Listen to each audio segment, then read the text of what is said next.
Hello, this is Justin Williams with the Wolfpacker podcast. We've got a full house today. Joined today by Matt Carter, editor of the Wolfpacker.com, fellow co-host. Also joined by Ethan McDowell, staff writer at the Wolfpacker.com, also a fellow co-host. And guys, be careful and pay attention to what Ethan says because he's saying before the podcast that he's going to have a perfect bracket. He's going to have probably the first perfect bracket in years. So pay very close attention to Ethan's bracket tips here because he's going to be able to guide you to winning your office bracket pool, I think. I wouldn't listen to Matt or I. We don't really. We're just guessing. We're grasping at straws here, but everyone is here to listen to NC State Creighton analysis. We will get into that. Plus, we'll talk a little bit about our reactions from Selection Sunday. NC State getting in as an 11 seed. Doesn't even have to go to Dayton, despite many people's fears on Twitter over the weekend. NC State avoids Dayton. NC State gets in over Clemson, despite the Tigers beating NC State 3 times. We'll have a rotating takes on that. But before we get into our NCAA tournament preview for the Wolfpack, just some quick reminders. And for the listeners and viewers at home, please subscribe, rate, and review this podcast wherever you listen to us: Apple, Spotify, Google Play. We're also on YouTube. We've even got a special producer. Shout out to Trey in Nashville producing this podcast for our YouTube viewers at home. So I'm sure he's going to be putting in some solid B-rolls, some tweets, some graphics in this podcast. So it's going to be a very visually appeasing podcast. I'd highly recommend going to the YouTube channel, giving this video a thumbs up, and definitely subscribing to our YouTube channel if you haven't already, the Wolfpacker YouTube channel. Close to 2,000 subscribers. I think we're going to eclipse that now that we're in March. Shout out to our sponsor, rogueshop.com. That's ROGUE shop.com. Go there for your premium cannabis, Delta 8, Delta 9, and CBD goods. They've got all kinds of great products, whether it's cannabis itself, tinctures, oils, cartridges, edibles. I think they even got a lotion on there. I mean, they've got all kinds of great products, any type of medium that you need for your cannabis consumption.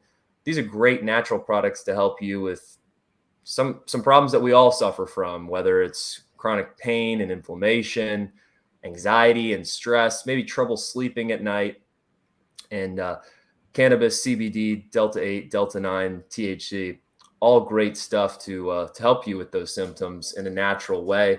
It's a small business founded by a husband and wife. The husband is a disabled veteran that his life changed so much for the better that when he turned to these natural products, he wanted to create this business, rogueshop.com, to share it with the folks like you. So head over to rogueshop.com, ROGUE shop.com. They've got a great chat feature on the site where you can ask them any questions about some of their products if you're curious. They're also on the message boards on the wolfpacker.com. So if you are a message board member or if you're a subscriber to the wolfpacker.com, feel free to shoot them a message. They are pretty active on the message boards. And speaking of the message boards, if you don't have access, well, you might want to take advantage of this special deal going on right now. For $29.99, you can get a premium subscription to the wolfpacker.com as part of the On3 network through the beginning of college football season. Yes, I know it's a March Madness show. College football probably on the backs of the minds of many listening to this podcast, but it's going to be here before you know it.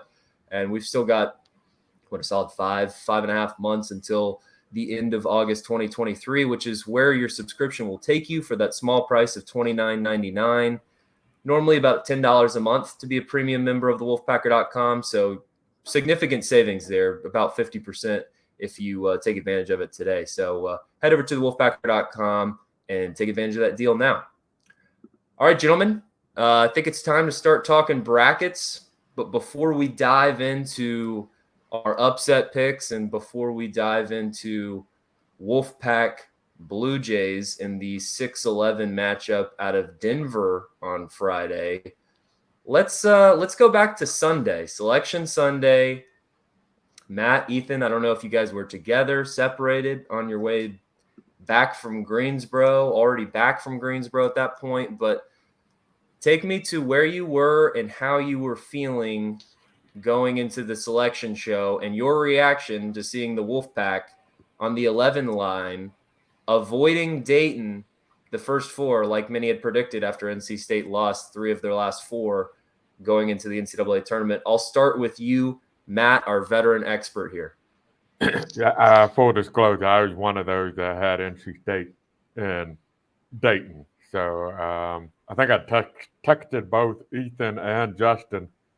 I had NC State as the next to last team in the field. We put up a bracket. Well, I put up a bracket on the Wolfpacker.com for our subscribers and really kind of broke it down. And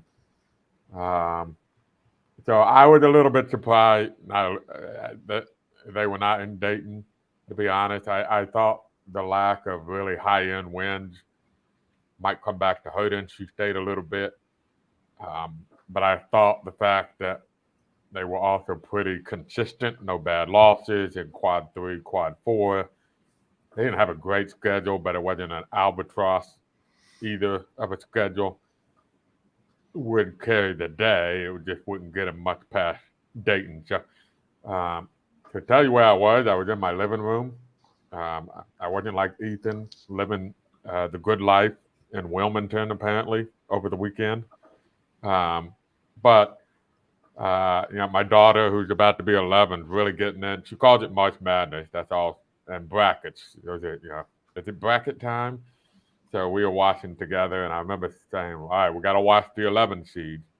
So let's see who pops up here. And sure enough, NC State was the first one. So that's much better if you're an NC State fan, much better than when was it, 2013 maybe. Justin, you might remember when they were. It was either 2012 or 2013, but the very last team announced. Yeah, as an 11 seed. And then in 2019, you had the list of bubble teams you're watching for, and it became pretty clear once you said, oh, school X and school Y and school G was in, you knew NC State was probably out. So this made life a lot easier, knowing they got in quick. So I don't know. Do you want me to get into why they got picked over Clemson, or do you want Ethan's? Let's kick it to Ethan. Ethan, were you going into Selection Sunday? Were you confident that the Wolfpack would have its name called? I would say in the days leading up to it, my confidence had started high, dropped off a cliff, but by the time the selection show rolled around, it had built back up, and I was pretty confident they were going to make the field. But I was already looking up on travel plans to Dayton. I was almost completely sure, okay, they're going to be a first 4 team. That was definitely the feeling I was getting. So I was pleasantly surprised to see them get in and head to Denver. How much is the flight to Dayton? It was like $400. It wasn't even that much cheaper than going out to Denver. Okay. Not terrible considering the spike in flight activity going to Dayton, I'm sure, this week. But, especially with flight prices these days. But Matt, you're our expert bracketologist. I'd say I agree with both of you guys. I was the guy on the podcast, I think a couple of weeks ago, Matt. We had a podcast right before NC State played Clemson and Duke at home to end the regular season. And I said that NC State was a lock to make the NCAA tournament. And Matt, the experienced, the wise one, said, young grasshopper, stand down. I know you're excited, but it's not a slam dunk maybe like you think it is. And you explained maybe the worst case scenario. Now, the worst case scenario didn't play out because NC State did end up making the NCAA tournament. But it was as close to a worst case scenario ending for NC State's resume as one could have predicted at the time. Of course, at the time, NC State was coming off the win against Wake Forest. It's either Wake or Carolina, one of those two. They had won back-to-back home games in pretty impressive fashion, I'd say, in both games. And you thought maybe the second time getting Clemson back at home, you expect NC State was a 7-point favorite in that game and just got hammered. Duke, much more competitive, impressive effort on the road against the eventual ACC champions, but just a little bit too little too late. Not enough Terquavion Smith in that game for NC State to win. Looked amazing against Virginia Tech. Looked like a team that maybe had 4 wins in them in Greensboro. And then, of course, they go on to face their kryptonite in Clemson. So, Matt, all of that dragged out to recap and leading it to you. You're an expert bracketologist. Why did NC State make the NCAA tournament? And why did Clemson, who beat NC State 3 times in impressive fashion, was left out of the tournament? Yeah, so there's a great resource on warrennolan.com where you can get all the team sheets. And if you're a nerd, which I will fully admit I am, you can start comparing the two team sheets, and you can almost put them side by side on the screen and see. And really, when you look at Clemson's resume, now this is full disclosure, I think Clemson's a really, really good basketball team. I think they are an NCAA tournament team. And I also think they had some of the worst luck of any team in the country, because I don't think they intended to schedule this bad. I think it just blew up on them. You know, they had neutral court games against Iowa, Cal, Richmond, Loyola Chicago. You're playing Penn State at home. You play at South Carolina. You got a good Towson team coming. You know, that's not a schedule set up to be number 333 in the country. But Cal sucked. They might have been worse than Louisville. In fact, I can assure you, as someone that watches Cal basketball, they are definitely they're the only because I have to. Yeah. That they are worse than that's a bad team. Yeah, Loyola Chicago, NCAA tournament team a year ago, Final Four a few years ago, won 10 games this year. Ended up being net 269. South Carolina was net 234. Cal was net 313. Richmond, normally a top 100 net team, they were 159. And so all of that just kind of blew up. But when your strength of schedule in non-conference is 333, Justin, what happened when NC State had a non-conference strength of schedule well under 300 a few years ago? Well, Kevin Keats will promptly remind you, NC State was left out of the tournament. Yeah. And should have been in, according to Kevin Keats. Yeah. When you have a non-conference strength of schedule that bad, you have to be flawless. It's the most consistent metric the committee uses. Ask Wake Forest last year. Mm-hmm. You just have to be flawless. And Clemson had 2 quad 3 losses, 2 quad 4 losses. They had 4 quad 1 wins. Half of those was NC State. They had 6 wins against teams in the field. Half of those were NC State. So really a lot of the strength of their resume was just them owning NC State. They did have a nice win at Pitt. They did beat Duke at home. Those were early in the season. And then Clemson, you know, this year, you didn't want to be playing the bottom 4 teams in the ACC a lot. They got them 7 times. It just happened to be bad luck for them. They get Florida State twice. They got Georgia Tech twice. They got Louisville twice. Yeah, that really dragged down the schedule and put you in a no-win, lot-to-lose situation. And when you're playing, and you add a game against BC and a game against Notre Dame, that's 8 games where they had nothing to gain and a lot to lose. They're putting a lot of pressure on yourself to go 8-0 in that game. They end up going 6-2.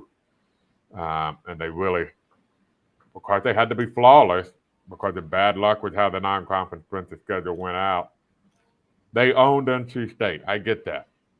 But it's a metric-driven decision. And if you look at NC State's team sheet, they had 8 quad 1, 2 wins. Clemson had 7. They both beat the same number of teams in the field.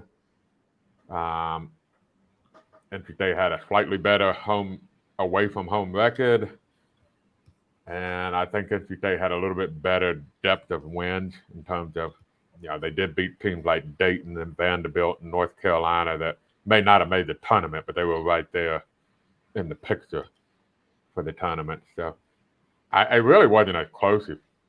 It's just the fact that Clemson kicked NC State's butt 2 times in 2 weeks that may have created a perception. But if you were to compare them side by side, it's not that close, to be blunt about it. Yeah, I mean, Ethan? at this time a couple weeks ago, a lot of the chatter was NC State. You could still say they don't have a bad loss on their schedule, right? And Clemson has 2 very significant ones. So 4 if you want to go deeper. 4, yeah. So, and when your non-conference strength is scheduled 300 below, you have to be flawless. Rutgers, by the way, same problem. Yeah. They were even better version of Clemson, but their non-conference strength is scheduled was 314, and they lost 4 quad 3 games. I was surprised that UNC ended up above them on the first 4 out, though. Did that surprise either of y'all? I was a little, when I started looking at that team sheet, I was like, oh boy, NC State fans are going to go crazy. But honestly, if Carolina had scored like 1 more point in about 3 or 4 games, they're probably in the field. Yeah, if they just to add to their misery. If they had beaten Duke in the regular season finale, they're probably in the field. If they for 1 more point in regulation or the first 3 overtimes against Alabama on a neutral court, they're in the NCAA tournament. You don't lose to Pittsburgh by 1 point at home, you're probably in the NCAA tournament, or 2 points on the road. Or how about this? Don't blow a 6-point lead with 9 minutes to go against NC State in PNC Arena. If the outcome was different in that game, those 2 teams might have flip-flopped where they were in the NCAA tournament. So yeah, didn't feel like it at the moment, but that game, I mean, probably the winner decided the outcome of the NCAA tournament fate of both teams. Yeah, and hindsight, Justin, you were right when you said they were locked in at that point. It's true. It's true. I mean, it doesn't matter how we got there. It just matters that the take was correct. And thank goodness NC State hung on for dear life. And thank you to the selection committee for making sure that I didn't have to get my clip sent to Old Takes Exposed. But yeah, I mean, you just felt like after that 2-game home win streak towards the end of the regular season, NC State, I mean, I really did feel that NC State was firmly in the NCAA tournament field. Now, I also thought in the back of my mind that NC State wasn't going to let the foot off the gas going into the last 2 games of the regular season and going into the ACC tournament. So let's talk a little bit about, and I know we want to get into the matchup with NC State Creighton. Everybody's dying to know, what we think of this matchup. But before we do that, why don't we talk a little bit about how NC State ended the season and just our thoughts on, what do you think about this team heading into March? Despite any matchup, throw out the matchup, which is important because this team, especially towards the end of the season, has shown that it is a very matchup-dependent team. NC State probably can go toe-to-toe with any team in the country that is willing to play a game in the 70s or 80s. NC State wants no part of a team that wants to play a game in the 50s and 60s like Clemson, like Virginia, and there's many more out there in the NCAA tournament. But Ethan, I'll throw it to you first. Going into those last 2 home games, going into the Clemson senior night, going into road game at Duke, what did you kind of expect NC State to do towards the end of the season, and how did that compare to what actually happened? I honestly thought they had a really good shot to make a deep run in Greensboro, and I went into the tournament not expecting, but very optimistic that they could be playing in that semifinal and perhaps even reaching the final. And then when you saw what they did against Virginia Tech, of course, that confidence spiked. And then, like Matt has said it before, like that the Clemson matchup, I think it's a Clemson problem, not an NC State problem in terms of it's just a brutal matchup for them. And it's tough to guard that team with NC State. So, I mean, I don't know. I'm still feeling honestly quite good about this team. And I think they can beat literally anyone. I don't think there's a team in the field that they could not beat. But I could easily just to see them losing to anyone in the tournament. But we'll get into the matchup in a few minutes. But I think that part of it worked out well. Matt? I think if you go back and look at the last 6 games, the way they finished against UNC at home, that was impressive. The way they beat Wake Forest at home, that was impressive. Then they played Clemson, That was a clunker, we thought, to go to Duke, especially with the benefit of hindsight, to lose by 4 points. And that's because Duke made free throws in the last 30 seconds. That's not a bad performance at all at Duke. Especially since they got 2 points from when a guy flopped after getting pushed and they went to the review on it and gave him a technical foul. It's still bizarre how that happened. Then you play Virginia Tech, who's a nice team. They're in the NIT. I'm not trying to say that to put Virginia Tech down. I'm just trying to say that's a nice team. In the NIT over Wake Forest. Yep. And you ran circles around Virginia Tech in that first game. Really impressive. Then you got your butt kicked by Clemson. So that's why I pointed out the last 6 games, 4 of the 6 have been pretty nice to downright impressive performances. And the 2 that weren't were Clemson. Yeah. And you get the fact, okay, PJ Hall, very hard to defend for DJ Burns.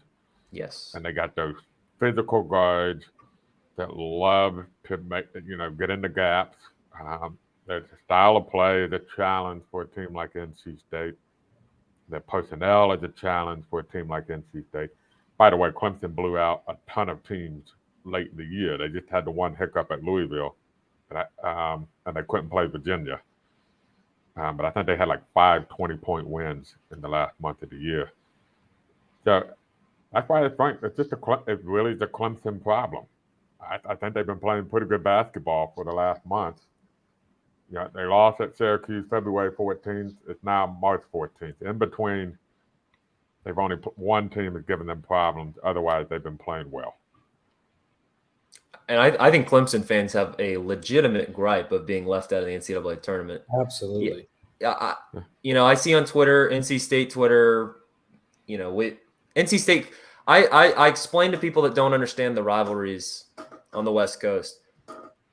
If you had to tell me NC State's second biggest rival, I would honestly make the argument that it's Clemson. I think in terms of just school, like NC State Duke has the history. It looks great to see those 2 jerseys on the field or on the court, but I don't think I don't think NC State fans hate Duke fans and vice versa necessarily. I don't know. Maybe that's just a younger generation thing. But with Clemson, there's a huge rivalry on the football field, and now there's becoming even more of a rivalry on the basketball court. And they're similar schools. They're 2 programs in similar spots, kind of rotating middle-tier ACC teams that are fighting for those bubble spots in the NCAA tournament over the past 5-10 years.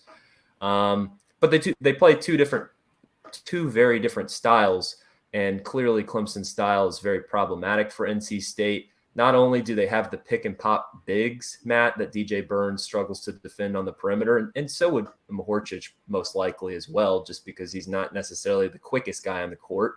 But they also slow the pace down tremendously. And that NC State is at its best when it's running in transition. Its offense is generated based on defensive stops, whether it's a rebound, whether it's a turnover. They want to pick up the pace because they have better athletes than you. They have quicker guards than you. They want to get out and run. And Clemson wants to do the exact opposite of that, because if they played into NC State's strengths, they would be the team losing by 30 points. And in the 3 matchups that they've had against NC State, they've just been able to enforce their will enough on the Wolfpack to have the results that we've seen. But yeah, to me, Clemson is no doubt an NCAA tournament team. I don't know. To me, the gripe is not Clemson should have been in and NC State should have been out. I think you just have to ask yourselves, how does Nevada get in after losing the last 3 games of the year, all of which not even sniffing NCAA tournament teams? They lost on the road at Wyoming, one of the worst teams in the Mountain West Conference. They lost overtime to UNLV at home on senior night, and then they lost in the Mountain West Conference quarterfinals to San Jose State, which is a great story this year. San Jose State back in the postseason for the first time since 2011. But that postseason is the CBI. That's a CBI team. That's the tournament. Get this. San Jose State had never won a Mountain West Conference tournament game ever. They joined the conference in 2013. That's one of the worst Division I college basketball programs ever. Now, credit to San Jose State for winning that game, but Nevada limping into the postseason. I think the Clemson Tigers should have been taking their spot playing the Arizona State Sun Devils on Wednesday, but I think that's enough Clemson talk. Yep. All right. I agree. You mentioned matchups. I think Creighton, by the way, definitely not Clemson style of play. No. That'll, I don't know. Do you want to get on into Creighton now? I think it's time. We're 25 minutes in. We're beyond Selection Sunday. NC State is in. Clemson, I'm sorry. You're the 1 seed in the NIT. Good luck to you. But yeah, let's talk Wolfpack Creighton 6-11 matchup. Matt, you alluded to it. You want to tell us why maybe Creighton's playing style will make for a more enjoyable product to watch? Up and down. They like to get up and down. They have always been fast-paced under Greg McDermott. I can remember they actually played NC State and Dennis Smith the forgotten year, the forbidden year, I guess we want to call it, at NC State, the year that's no longer on the record books. Like if you go to gopack.com, I think it says forfeit on all the wins now that year. But that game was fun. I think it ended up being like 112-98 or something like that. Creighton won the game, but they're going to get up and down the court, and they're going to shoot a lot of threes. And I don't think this is a team that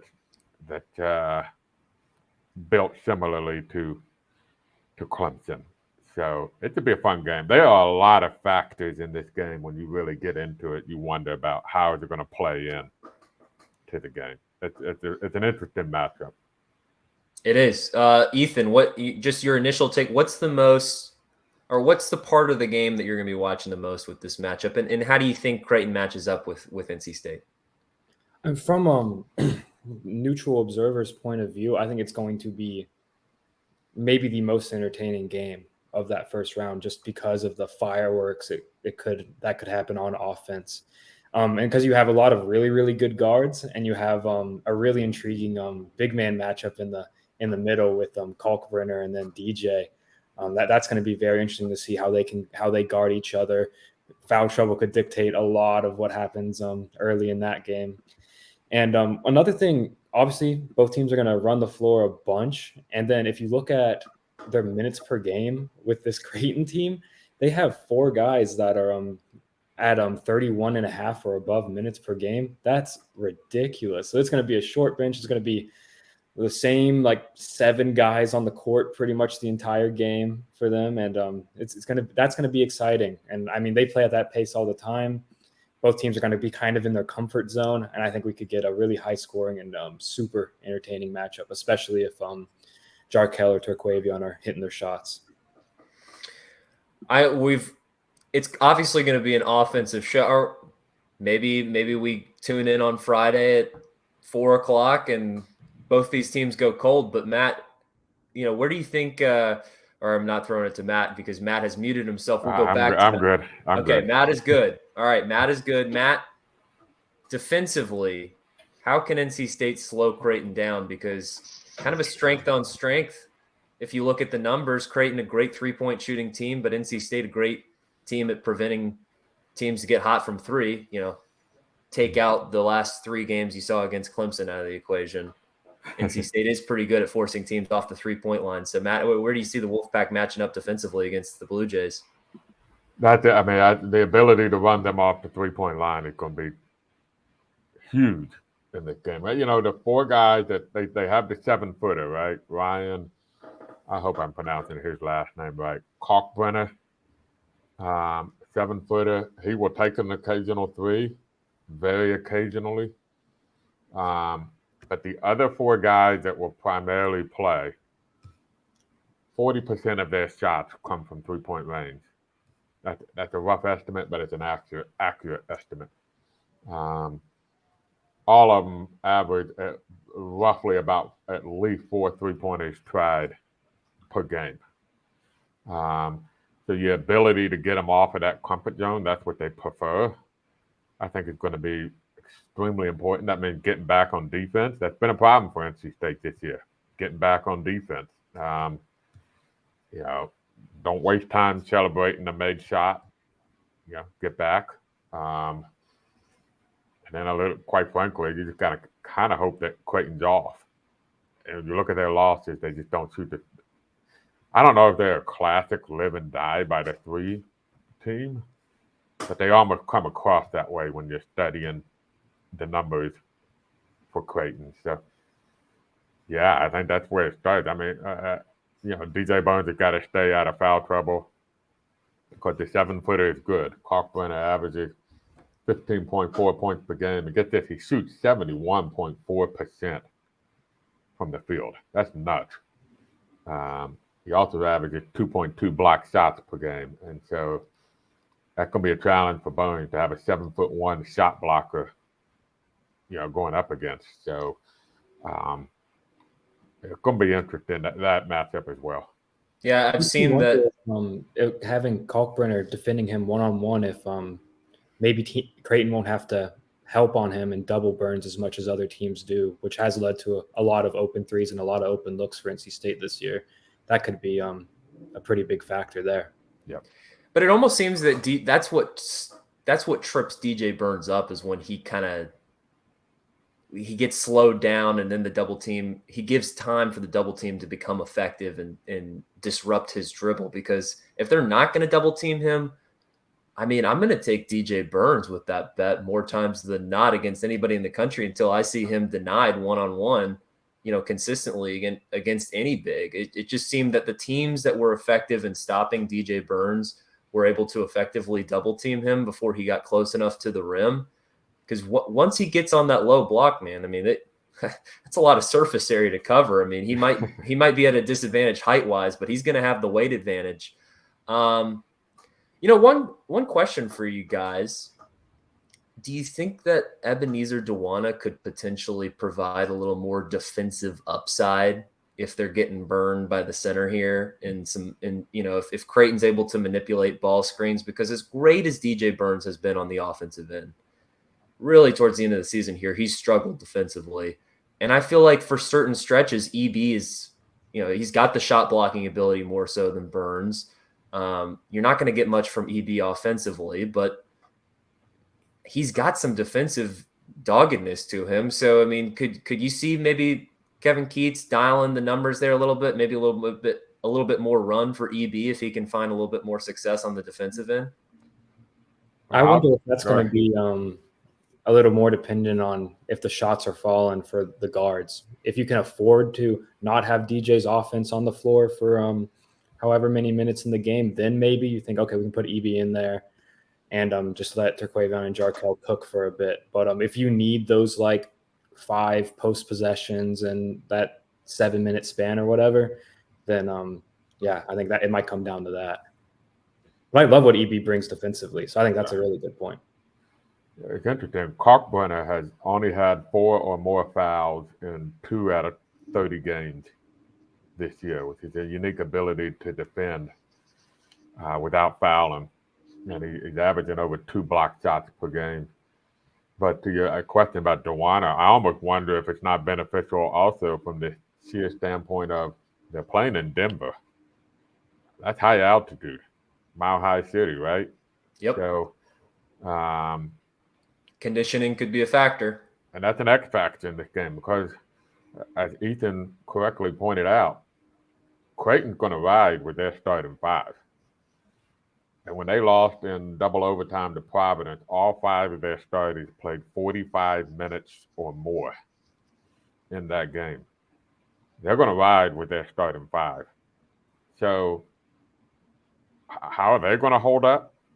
And is that something where if it's going to be a track meet game, the ability to have a bench and to get Bones a rest, and it's a close game late, DJ Bones becomes a huge asset late in the game because he gets so difficult to defend.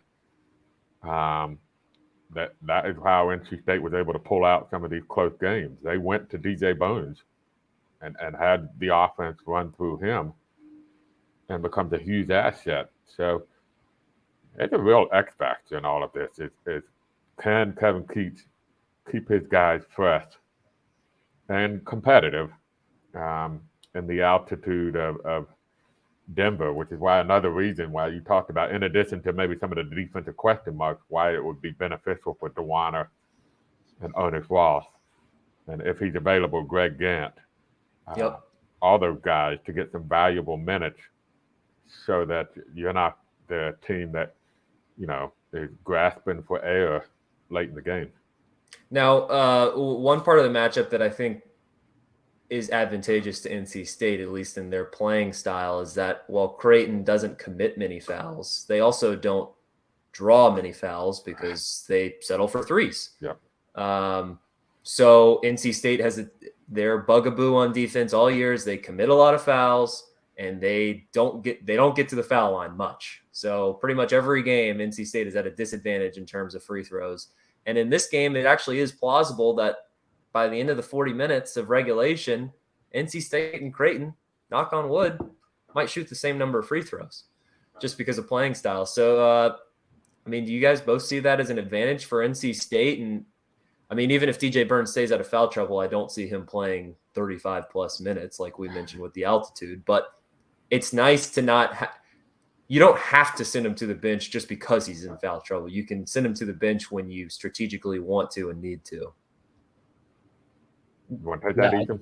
Yeah, I'd say it's just inarguable any situation that keeps DJ Burns out of foul trouble. And Terquavion, I feel like in the past month or so, we've had a few games where he'll pick up 2 first-half fouls while he's kind of in a rhythm too, and that kind of knocks him out of his rhythm, lets him cool off a little bit. So any situation where they're in the game, they're not having to worry about trying hard on defense. I think that's obviously a positive.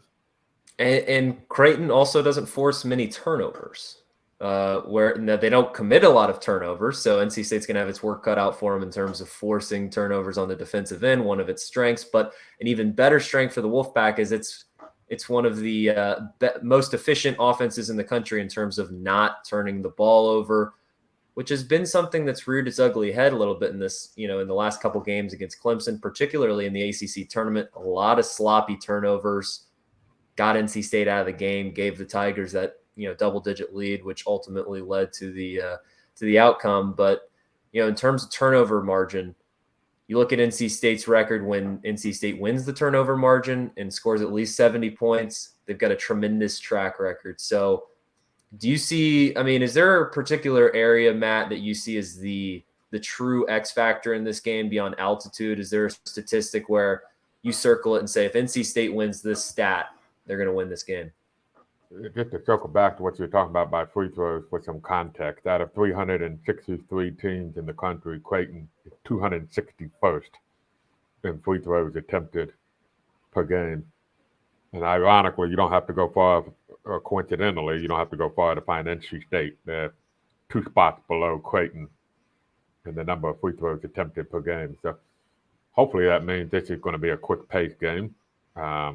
And that the officials will be letting them play because there's just not a lot of fouls to be had. I normally I would say kind of 70 points is the number to watch for, but I think Creighton is going to be looking for that too. I think both teams will easily get to 70 points, especially if they're hitting their shots. Points in the paint has been a big one for NC State this year. When they win points in the paint, they typically win the game. That's been a pretty stark statistic of note. Mentioned the turnover margin. Transition is another one. Both teams are probably going to be wanting to get out in transition. So how well do they do that? I'm trying to pull up the marks here. So NC State 20-1 when leading at halftime. 23-4 when reaching 70 points. 15-0 when outscoring teams in the paint. 20-5 when they have a double-digit lead in fast break points. 22-4 when winning the turnover margin. So those are kind of some of the key numbers really to watch for in this game. I'd be interested to know what NC State's record is when Terquavion Smith has over 20 points. I know you don't have that statistic right in front of you, but I feel like if you go back to the games that NC State lost, many of them involved Terquavion taking a lot of shots and missing a lot of shots. And I'm not trying to put too much on the young man's shoulders, but you know what? He's the NIL money getter. He's the star of this team. He wants the smoke. He wants the limelight. And, the best players show up in the biggest moments. Not to oversimplify things, but I really think, this NC State team is going to go as far as Terquavion takes them, because Terquavion – go ahead. I can say I can tell you this. Yeah, they've only lost once when he did score 20 points or more. And I was ironically at Clemson when he was 5 for 21 from the field, but he made 8 or 10 free throws. So it was a Russell Westbrook type 21 points. Yeah. I mean, it was. So I don't know how many times he's had 20 points this year, but the only time they lost when he did have 20 points was a 5 for 21 shooting performance at Clemson, and he scored 21 points. Justin, are you suggesting you want to see Terquavion playing a different way or approaching the offense a different way? Because sure, a lot of the losses have come where he's not hitting his shots, but a lot of the wins come when he's taking those same shots, and they're falling. I'm not insinuating that Terquavion needs to change anything about his game, but I think there's a fine line between when Terquavion is hyped up, like Virginia Tech game. That was totally, you just put me on the second team All ACC. I'm going to raise both my middle fingers to all of you in the media. And drop, he let his presence known right out of the gate against Virginia Tech. A big, deep three. I thought the same thing was going to happen against Clemson when he gets that and one pull-up jumper to start the game. I'm like, boom, there you go. Hot start for Terquavion. Get him going. Let him see the ball go through the hoop. Because he's a microwave. He when he scores 32, it's not evenly distributed throughout 40 minutes. There's like a 20-point flurry that happens over a 7 or 8 minute stretch. So can he get that microwave stretch going on in Denver? We'll see. I think he's going to be a guy that's I think he's going to be motivated to be playing in an NBA arena. By the way, I think he's going to make for an even better pro than he is a college player. Once he can kind of develop his game and he's surrounded by guys that know their roles a little bit more. I don't necessarily know that he's got to be the leading scorer on a winning team. In fact, I think NC State is probably at its best when Jarkel Joyner is their 1A option on offense, particularly in half-court sets. If game on the line, NC State needs a bucket. I don't know what you guys are thinking in terms of who we going to here, but I think I'd put my money on Jarkel Joyner pull-up mid-range shot as the one I'd want to see NC State go with if they need just a bucket to win or force overtime. What about you guys? If you're the coach, you're in the huddle, State needs a bucket, could be a 2, could be a 3. What are you drawing up for the Wolfpack, and who do you want to have the ball in their hands at the end of the game? I'm putting DJ Burns, tell him to post up at the 3-point line like he loves to do, and give him a nice little bounce pass that makes it easy. And I'm putting all 4 guys on the other freaking side of the court and let DJ Burns back up that generously listed 375-pound body of his. Whoa. Yeah. Come on, man. You can't do my guy like that. You think he's below? You said you misspoke. You said 375. He's 275. I'm sorry. 275. But who, by the way, I had a vote for All ACC this year, and I did vote him third team All ACC. I thought he should have been because he's the most difficult matchup out there. I had Jarkel Joyner first team All ACC. I did have you second team All ACC. So I'm one of those that he was given the double middle finger to during the Virginia Tech game. But that's what I'm doing. I'm giving it to DJ Burns, clearing it out and isolating for him, because I don't think there's a big guy, unless they're going to try the PJ Hall flop, that can really effectively guard him in the post. Ethan? I think NC State's fortunate enough to have 3 guys that I'd feel incredibly comfortable with giving the ball to. But I think I might be with you. I think I might give it to Jarkel in that situation. Also, he's the super senior graduate student guy. He's been in so many big moments over his career. Let's just put it in his hands and let him cook. But I'd be comfortable with the DJ Burns play, and I'd equally be comfortable with letting Terquavion Smith pull up or get to his floater, something like that. Any of those 3 works for me. I want to real quick on an X factor, by the way. We talk a lot about Quavion and Jarkel Joyner. Casey Morcell was kind of a nice sidekick for so long this season. In his last 3 games, he's just 4 for 20 shooting the basketball, and he's 2 for 14 shooting threes over the last 3 games. So I think NC State's at its best when Morcell is that double-digit scorer in the game, because and then he's always been a great defender. But it just seems to be a little bit off ever since that Duke started with the Duke game when he went 0 for 8. I mean, State lost to Duke with Morcell and Quavion Smith playing horrible basketball games, and they only lost by 4 points. So getting Casey Morcell back on track, that's another X factor for me. It's kind of, he's kind of the forgotten guard in that trio, but he was Agree. I said I completely agree. Yeah. I mean, that would be my sleeper pick, by the way. If you need a 3 late, everybody's going to be looking at Terquavion. Everybody's going to be looking at Jarkel Joyner. Maybe draw something up for Joyner to find an open Morcell from the corner. He's got his hot spots too, Morcell. Yeah. There's like certain ranges of 3-point where he's like 55, 60%, and then there's certain ranges where he's like 20%. So find your spot, Morcell. Go to the Pepsi Center early, find your spot. But yeah, NC State is fortunate enough to have multiple options if that does become the case. I just, the last time we saw the 2 guards play to their highest potential, Virginia Tech game, if the 2 guards play like that, and I'm not trying to discredit Morcell, but specifically if Joyner and Terquavion Smith are both on, NC State is going to win 9 out of 10 of those games. I mean, if you get Alabama's A effort, I suppose there could be an instant classic where the Crimson Tide beat NC State at their best. But I mean, it's like if you can guarantee that Terquavion and Jarkel Joyner are going to be on their A game, NC State's like a 2 seed. Are there many, if any, guard duos in this tournament that you'd rather have than Terquavion Smith and Jarkel Joyner? I feel like I know it's off the top of your head, but like I just feel like there's not many. Like they got to be in top 3, top 5. Definitely up there. I mean, I can't think off the top of my head, Matt, but Miami's backcourt is also up there. I mean, I put them right there with NC State.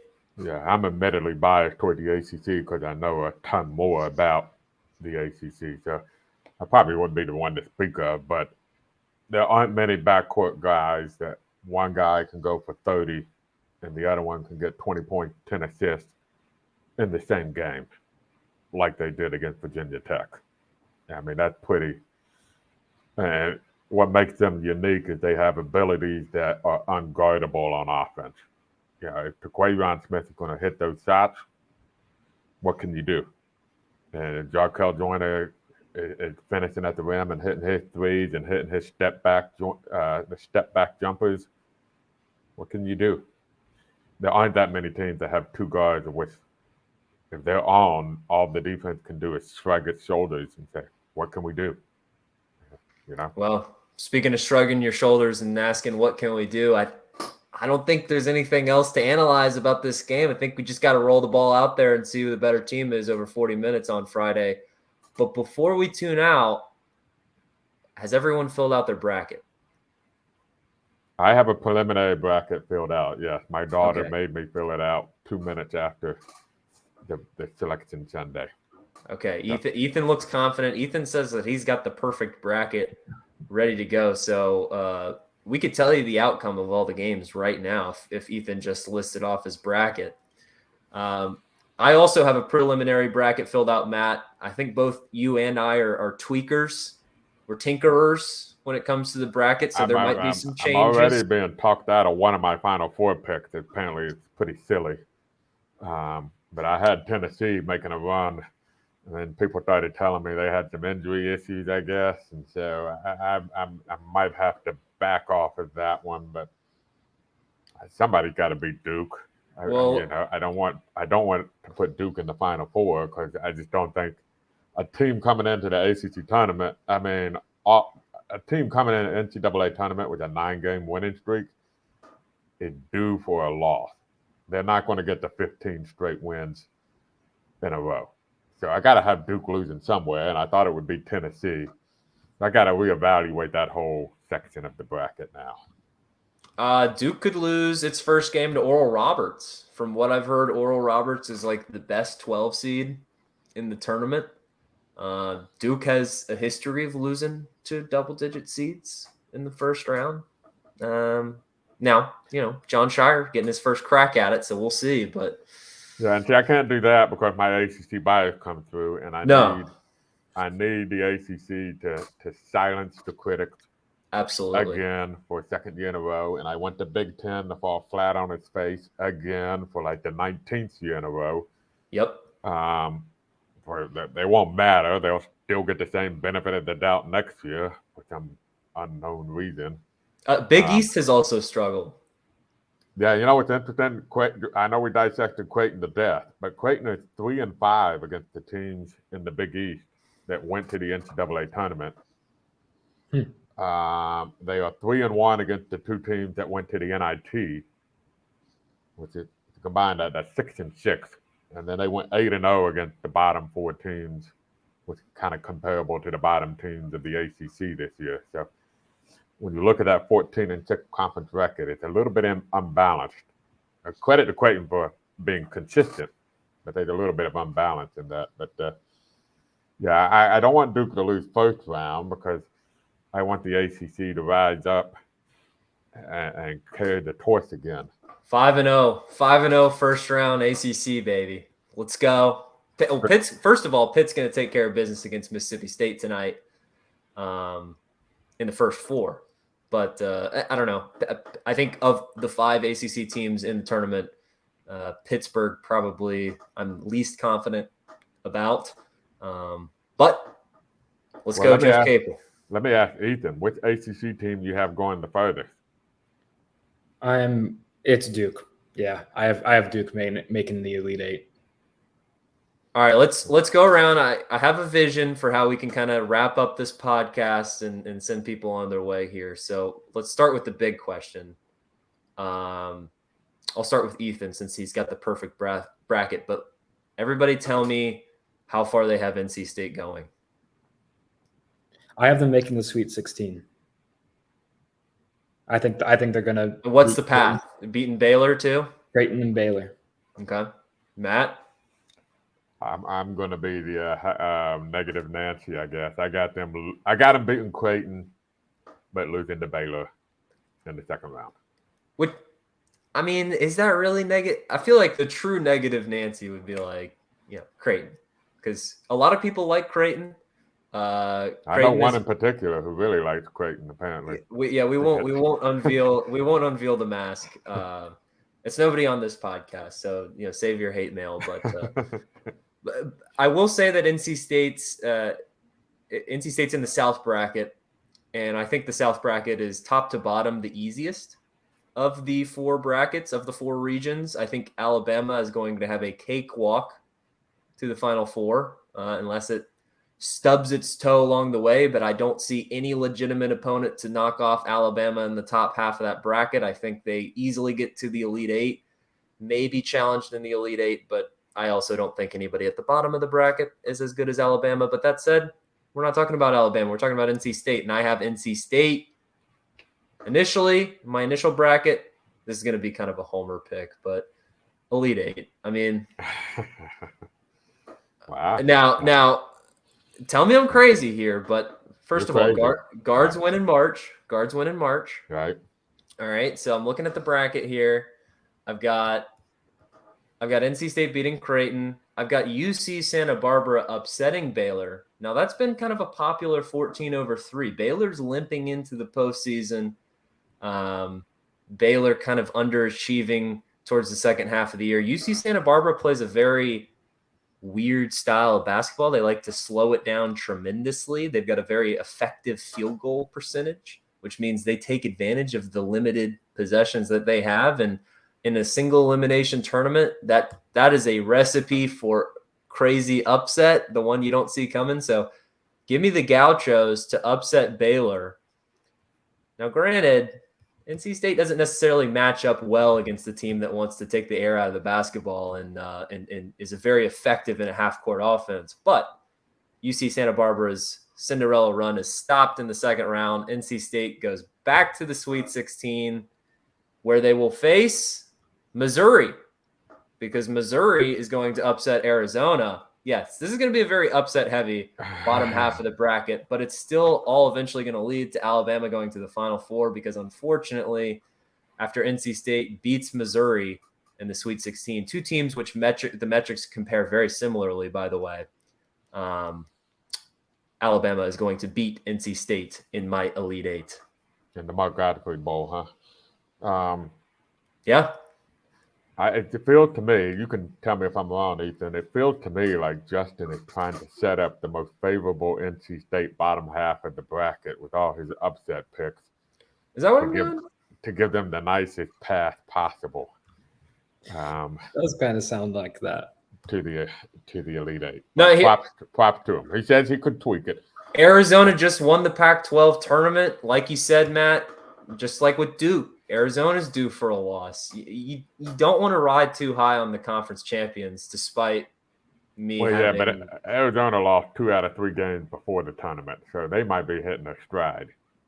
Could be. They also UCLA probably should have won that Pac-12 championship game. But you know why I say that? Because I have Arizona playing for the title, so don't mess up my my bracket. Well, I think you'd be okay if Arizona got upset and NC State makes it to the Elite Eight. I think you could be all right with that. Yeah, true. Final Fours? Marquette, Arizona, Gonzaga, and Houston. Matt?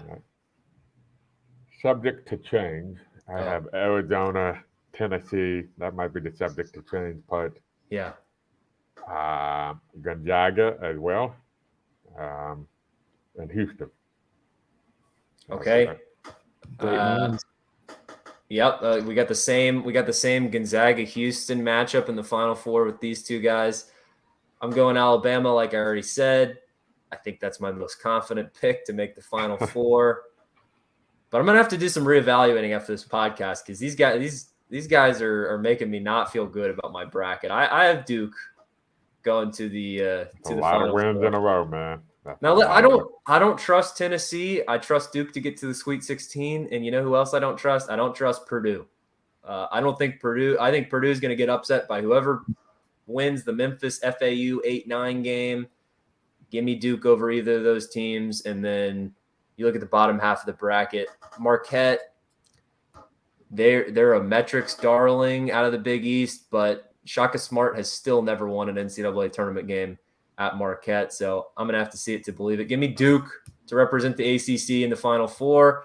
And then out of the Midwest, I have also Houston beating Texas A&M in the Elite Eight. But that is subject to change because Houston, we've got to see about those injuries too, including Sasser, one of their best players. And then finally, out of the West, I've got UCLA. Another situation where I think they've been the best team in college basketball throughout the season. They are suffering some injuries at the wrong time of the year, but if they can get healthy, I like UCLA in any given single elimination matchup. And I've got UCLA beating Alabama in the national championship game. I had this is the year for Gonzaga. I feel like when nobody's picking them, they're all kind of been down in Gonzaga, and that'll be the year that they finally win it. So I had Gonzaga beating Arizona. I've been going back and forth on Houston and Gonzaga, and Sasser's health might end up dictating which one I end up sticking with. I'll tell you what, Gonzaga really turned a corner at the end of the season. I mean, they only have one legitimate opponent in their conference, West Coast Conference, to play, St. Mary's. They lost to St. Mary's on the road earlier in the season. They blew out St. Mary's up in the Kennel. Then they did it again in Las Vegas in the WCC tournament. So watch out for the Zags. But that's going to do it for this podcast. Lots of NCAA tournament analysis. Now go enjoy filling out your brackets, and we'll be back after Friday to recap whatever happens between NC State and Creighton. Some quick reminders for the listeners and viewers at home before you tune out. Go subscribe, rate, and review this podcast wherever you listen to us: Apple, Spotify, Google Play. We're also on YouTube. Go watch our YouTube. Go watch our show on YouTube. It's going to be very visually appeasing. I'm sure there's going to be some bracket graphics involved. There's going to be some high-end production value. You know what we need to do for the production value? I want Ethan to send his bracket in so we can put it up on the Thursday. I want to. Yeah, we're going to do that. So Ethan, I hope your handwriting gotten better in the last few days, because I've seen your handwriting recently. But I'm called for. Maybe print it out, Ethan, so people can read it. I got you. Okay.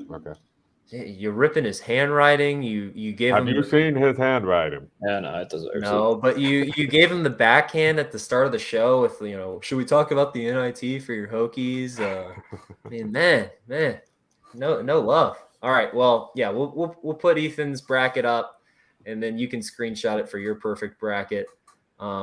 But in order to do that, you got to go to our YouTube channel and watch the YouTube show. So do that. And while you're there, subscribe to the YouTube channel, the Wolfpacker YouTube channel. Give this video a thumbs up. Drop a comment while you're at it. Head over to thewolfpacker.com. Take advantage of a special deal going on right now for $29.99. You can get premium subscription to thewolfpacker.com as part of the On3 network for a small price of $29.99. Takes you through the end of August 2023. So it's a little over 5 months.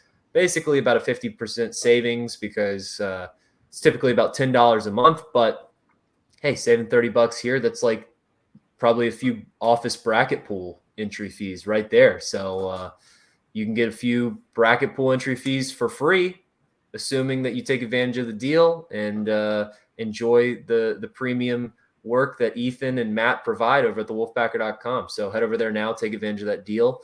And last but certainly not least, head over to rogueshop.com. That's ROGUE shop.com for your premium cannabis, CBD, Delta 8, Delta 9, THC goods. They've got all kinds of great products, whether it's cannabis itself, cartridges, oils, tinctures, lotions, edibles, all the different types of mediums for cannabis consumption. You can find it on rogueshop.com.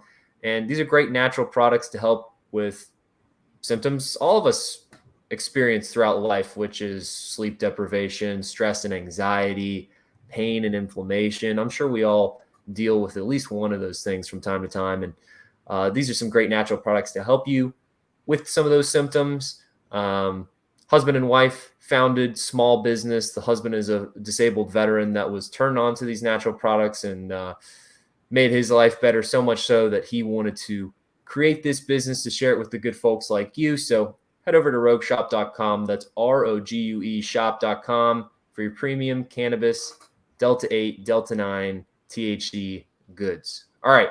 It was a long podcast, but NC State back in the NCAA tournament like it belongs.